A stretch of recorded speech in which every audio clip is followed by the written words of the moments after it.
अस्सलाम वालेकुम नाजरीन, एक बार फिर एडवोकेट वहीद इकबाल एक इंतहाई अहम एंड लैंडमार्क जजमेंट के साथ आपके सामने हाजिर है। ये जजमेंट रिसेंटली जैसे जवाद हसन साहब जो कि लाहौर हाई कोर्ट के जज हैं उन्होंने दी है। ये बड़ी अहम जजमेंट है। बुनियादी तौर पर यह जजमेंट नेगोशिएबल इंस्ट्रूमेंट का जो समरी ट्रायल है या जो समरी प्रोसीडिंग है अंडर सेक्शन 37 ऑफ CPC उसको डिस्कस करती है। और इस जजमेंट में जैसे जवाद हसन साहब ने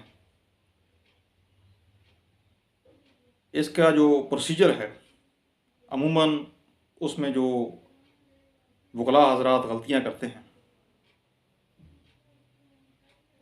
उसकी कुछ निशानदेही की है और उसी की बेस पे जो है इस केस को वापस रिमांड किया गया है। तो देखते हैं कि इस जजमेंट में क्या है। तो जनाब, मैपल लीफ सीमेंट कंपनी है, वो एक सूट फाइल करती है सेक्शन 37 CPC के तहत एडिशनल सेशन जज के पास, और उसमें साथ एक चेक जो है वो जमा कराती है जिसकी तकरीबन अमाउंट जो है वो कोई 70 करोड़ के करीब है। और उसमें ये दावा किया जाता है कि ये जो इसके केस में डिफेंडेंट हैं ये मैपल लीफ कंपनी में एम्प्लॉय थे और इन्होंने तकरीबन कोई 79 करोड़ 61 लाख 7,551 रुपए की करप्शन की है या मिस अप्रोप्रिएशन की है। तो बाकी पैसे तो उन्होंने कहा कि हमने इनको राइट ऑफ कर दिए, लेकिन 70 करोड़ रुपए जो है वो बकाया है जो इन्होंने वापस करना है।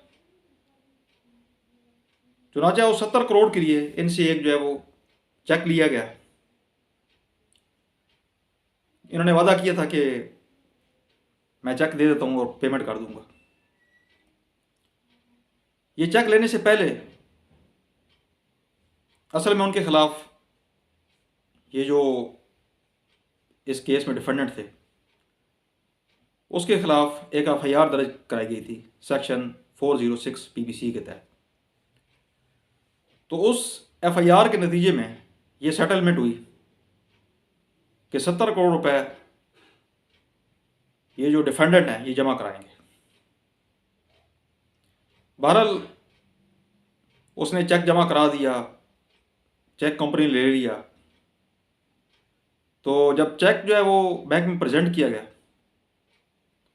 तो इनसफिशिएंट बैलेंस की वजह से चेक बाउंस हो गया।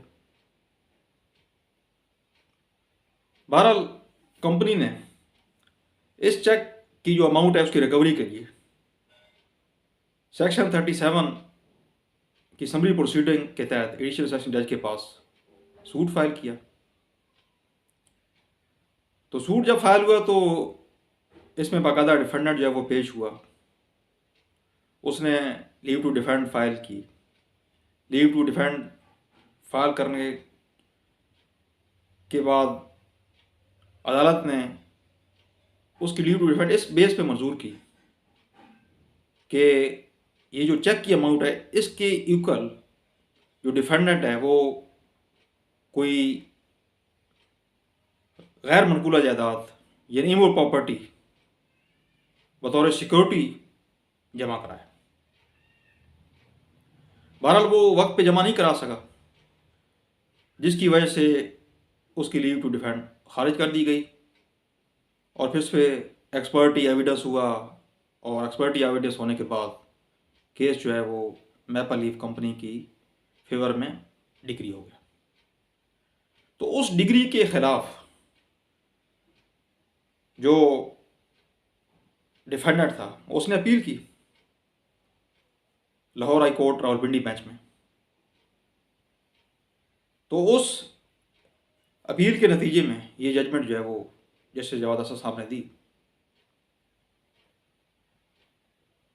तो इसके जैसा कि फैक्ट मैंने अर्ज कर दिए हैं,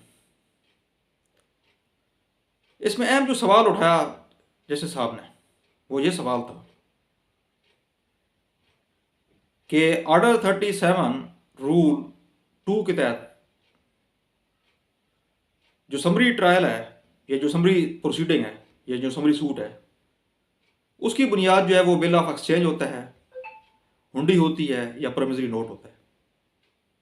चेक चूंकि नेगोशिएबल इंस्ट्रूमेंट है, नेगोशिएबल इंस्ट्रूमेंट एक्ट 1881 के तहत, तो चुनाचा इसकी जो रिकवरी होगी वो भी सेक्शन 37 रूल 2 के तहत हो सकती है। लेकिन इसमें एक बड़ा अहम पॉइंट उठाया गया। इसमें जो अपीलांट के काउंसिल थे उन्होंने दावा किया कि ये जो चेक है ये जिस ट्रांजैक्शन के लिए पेश किया जा रहा है उस ट्रांजैक्शन के लिए नहीं दिया गया, बल्कि ये किसी और मकसद के लिए इनको चेक दिया गया था।